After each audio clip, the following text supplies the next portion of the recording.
Thank you, Speaker. And I want to thank the member from Scarborough Rouge Park for bringing this bill forward. I'm honored to stand today in support of this motion because this is such an important step to learn and understand and recognize the experience of the Tamil community, as well as the many other communities that have lived through such atrocities around the world who now make up the very multicultural fabric of Ontario.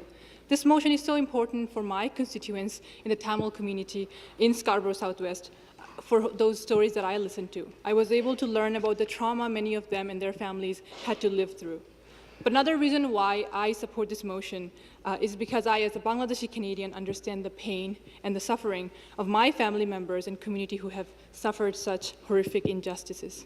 The people of Bangladesh experienced one of the most brutal genocides in history, where 3 million people were killed during its War of Independence, a big majority of whom were unarmed civilian men, women, and children. Hundreds of thousands of women were raped, many of whom were kept in makeshift prisons and raped for months.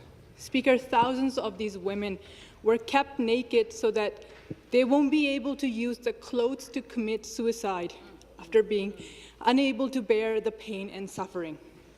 And I want to share a story of a Tamil girl, Krishanti Kumaraswamy, who I believe may have gone through something similar. A 19-year-old Tamil girl, schoolgirl, who was gang raped and murdered on 7th August 1996 by 6 Sri Lankan army soldiers.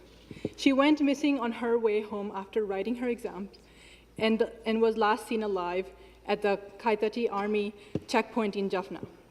When her worried parents and brother went in search of Krishanti, they were also murdered.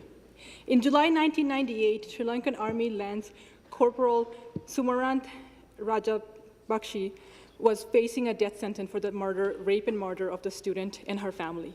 While on trial, he also made allegation about the existence of a mass grave in Jaffna, containing the bodies of those who had disappeared in previous years.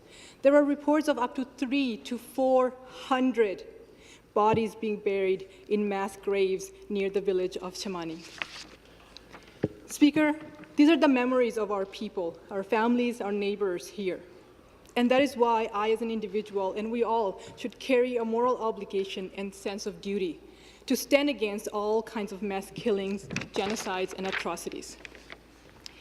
And we must unanimously, unequivocally denounce any and all acts of terrorism, atrocities, and mass killings. And I'm glad that this motion will educate our children. Thank you.